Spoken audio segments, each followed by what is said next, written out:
저 말고요. 앞에. 자, 저게 한 사건을 이야기를 하고 있는 것인데 두 그림을 보시면서 저게 뭘까 한번 연상을 한번 해보세요. 오른쪽에 있는 것은 어딘가 많이 본 거죠? 저 뭐라 그럽니까? 예, 트로이 목마죠. 예, 트로이 목마입니다. 이 트로이 전쟁에서의 이 트로이 목마 아주 유명한 그러한 이야기입니다. 그럼 저 옆에 있는 삼지창을 들고 있는 저 사람은 누굴까요? 저 트로이 목마하고는 조금 좀 관계는 별로 없습니다. 그러나 트로이 전쟁 전체로 본다면 저기 옆에 있는 사람이 관련이 있습니다. 누구냐면은 아킬레우스입니다. 그래서 이 아킬레우스가 이제 트로이 전쟁에 참여를 하게 되었고 아킬레우스는 굉장히 유명한 사람이죠. 저걸 왜 보여드리느냐 하면 우리가 치명적인 약점이 있다.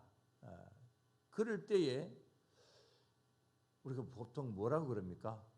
어떤 사람에게 치명적인 약점이 있다. 그럴 때에 아킬레스가 있다. 저 문제가 바로 저 사람의 아킬레스다. 뭐 이렇게 이야기를 하지 않습니까?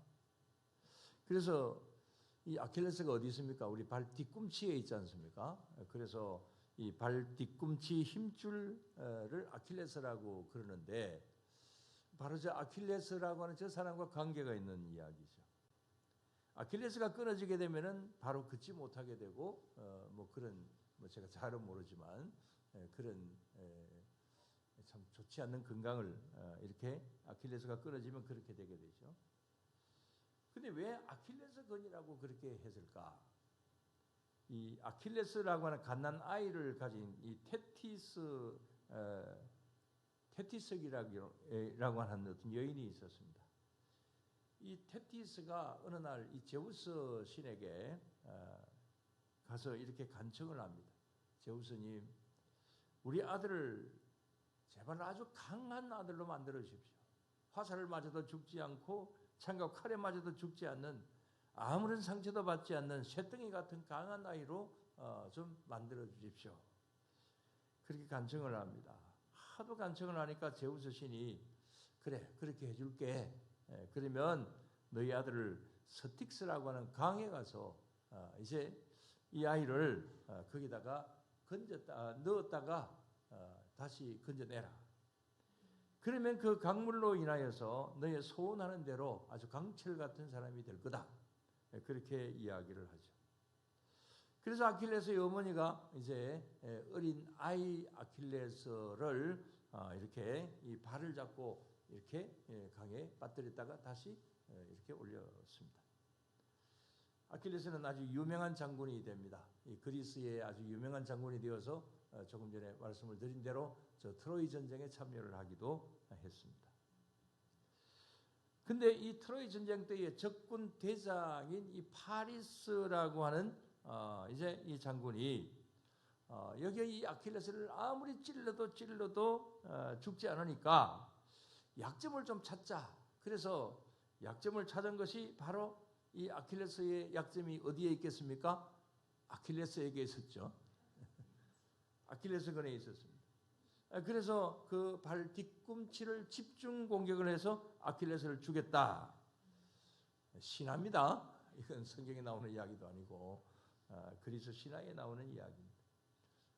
근데 뭐 이 성경 이야기도 아닌데 이 그리스 신화 같은 거는 우리가 뭐 그 이야기 많이 할 필요도 사실은 없지만 이 시간에 말씀을 드리고자 하는 것은 이 누구든지 약점이 있다. 이 말씀을 드리기 위해서입니다. 근데 왜 발 뒤꿈치가 그렇게 약점일까요? 이야기 조금은 아시잖아요. 자, 어머니가 이렇게 이 강물에 스틱스 강에 이렇게 담글 때 뭘 잡았다 그랬어요? 발목을 잡았다 그랬죠. 그러니까 이 발목에는 물이 안 간 겁니다. 그래서 전체적으로 물이 다 이렇게 묻은 것은 아주 강하게 되고 여기는 이렇게 잡아서 그래서 물이 당겨지지 않았기 때문에 그래서 그것만 약점이었다. 그냥 잊어버려도 됩니다. 별로 관계없는 이야기들. 어쨌든 약점이 있다라고 하는 거. 이건 뭐 누구든지에게 다 그런 것이죠. 다 완벽한 사람이 어디에 있겠어요? 무엇인가 약점이 있습니다. 근데 오늘 말씀드리고자 하는 것은 이 사단은 항상 우리의 이 약점을 파고든다. 이 말씀을 드리기 위해서입니다. 자, 오늘 본문 말씀을 보면 11절을 보면은 마귀의 관계를 능히 대적하기 위하여 그랬습니다. 이 마귀의 관계가 무슨 말입니까? 이것은 아주 간사한 계략을 이야기를 하는 것이죠. 그래서 이 사단은 이 간사한 계략을 가지고 어쨌든 우리의 약점을 파고듭니다. 그래서 틈타 들어온다 그러잖아요. 이 틈타 들어와서 우리를 무너뜨리려고 하는 이러한 면들. 그래서 우리는 어떻게 해야 되느냐? 이 약점을 최대한으로 막아야 되는 것이죠. 그래서 오늘 여기 말씀해 보면 무엇을 입으라 그랬습니까? 하나님의 전신 갑주를 입으라 그랬습니다. 자, 아까 아킬레스의 어머니는 제우스 신에게 이렇게 그야말로 적들이 아무리 찔러도 이제 죽지 않는 그런 철갑과 같은 그런 사람으로 만들어달라 그랬는데 있을 수 없는 이야기고, 오늘 여기 말씀 어떻게 보면 그 이야기하고 견주어서 본다고 한다면 우리도 역시 마찬가지로 이 철갑 옷을 입어야 되는데 이것이 곧바로 뭐겠습니까? 전신갑주를 입어라, 이런 어떤 이제 말씀이죠. 그래서 마귀의 이 관계를 능히 대적하기 위하여서는 우리가 약점을 보이지 않기 위해서 이 하나님의 전신갑주를 입어야 된다, 이렇게 말씀을 하고 있습니다.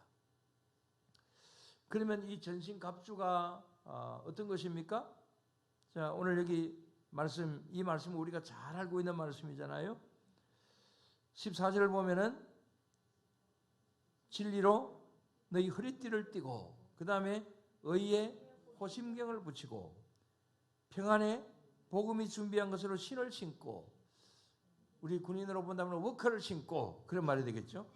모든 그 위에 무엇을 가지고? 믿음의 방패를 가지고, 능히 약한 자의 모든 불화살을 소멸하고, 방패로서 그 다음에 무엇을 쓰고? 구원의 투구를 쓰고, 성령의 검을 가지고, 또 하나님의 말씀을, 성령의 검은 하나님의 말씀이다, 이렇게 이제 전신갑주를 설명을 하고 있습니다.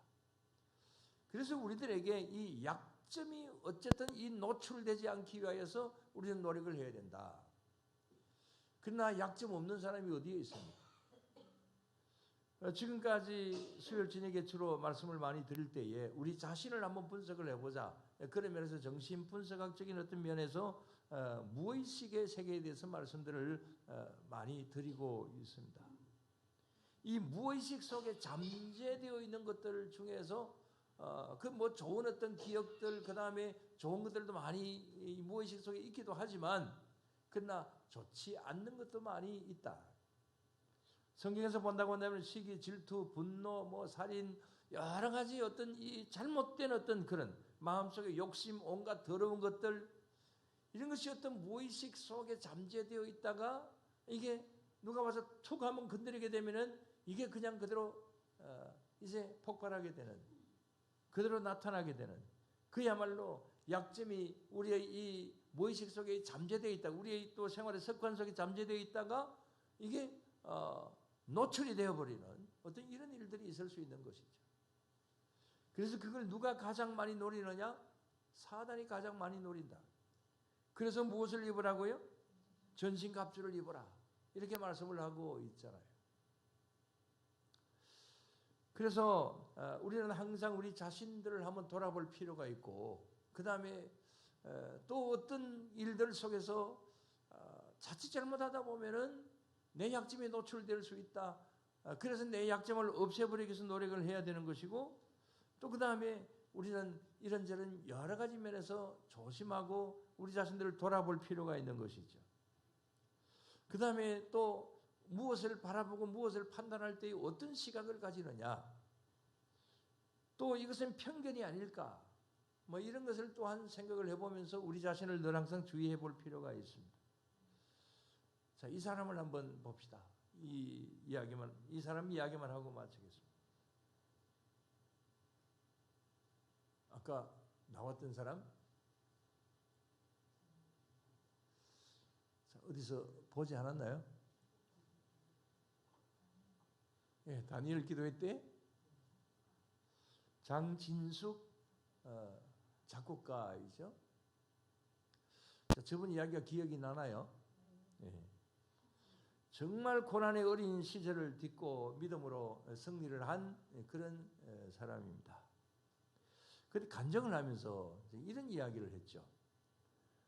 굉장히 어렵게 공부를 하는 그런 가운데서 이제 의대에 다니는 학생과 이제 사귀었는데, 그 남자친구의 부모가 적극적으로 반대를 하는 바람에 헤어졌다.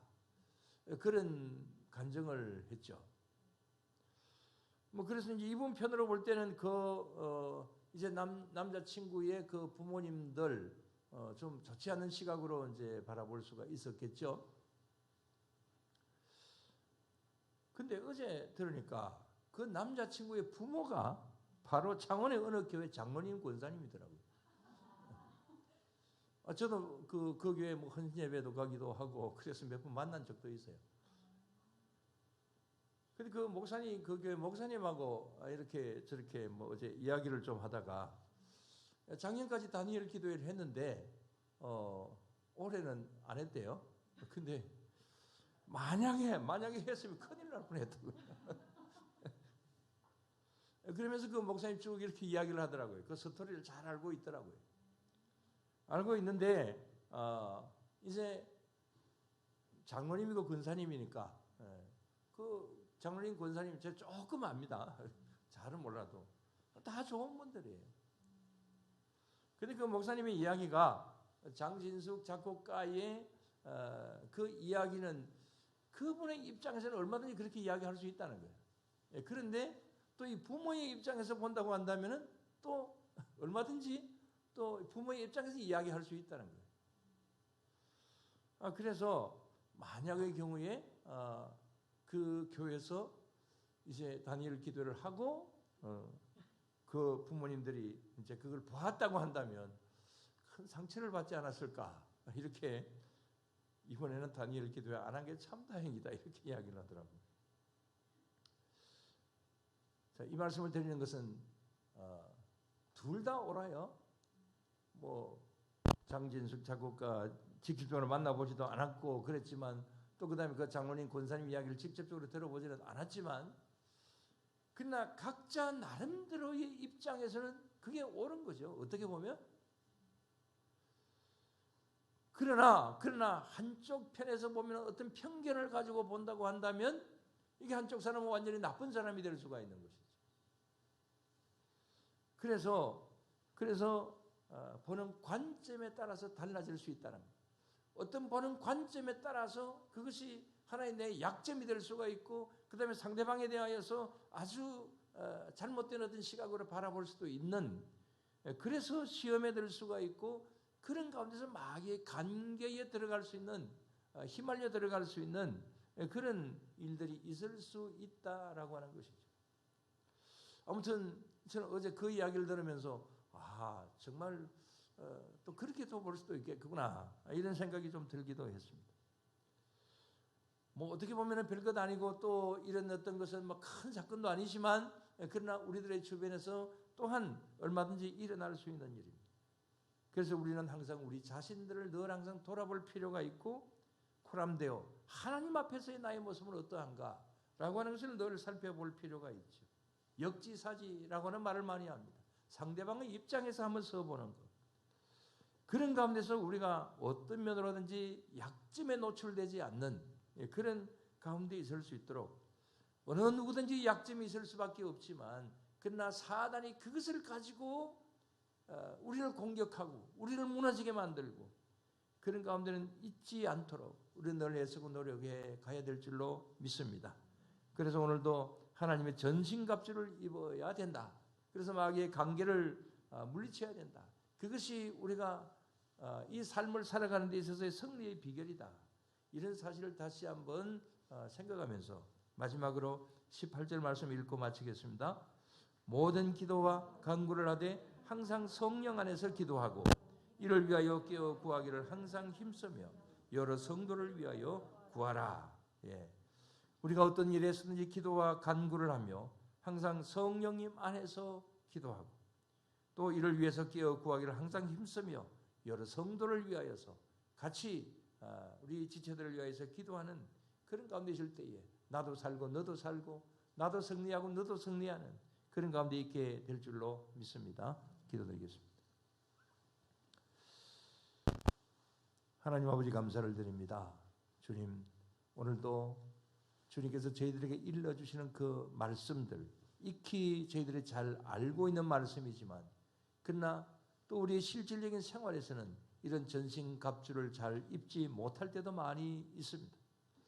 그래서 때로는 우리가 우리의 약점을 스스로 노출시킬 때도 있고 사단에게 이용당할 때도 있고 그래서 하나님 앞에 여러 가지로 부족한 모습일 때가 있습니다. 이런 저희들을 항상 용서하여 주시옵시고 주님의 은혜 아래 살 수 있도록 주님 도와주시옵소서. 그래서 메사의 순간순간마다 하나님 앞에서 바른 모습으로 늘 나아갈 수 있는 그런 우리 모두로 삼아 주시옵소서. 늘 항상 이런 면으로 함께 하시고 도와주실 줄을 믿사오며 모든 건 예수님 이름으로 기도드리옵나이다. 아멘.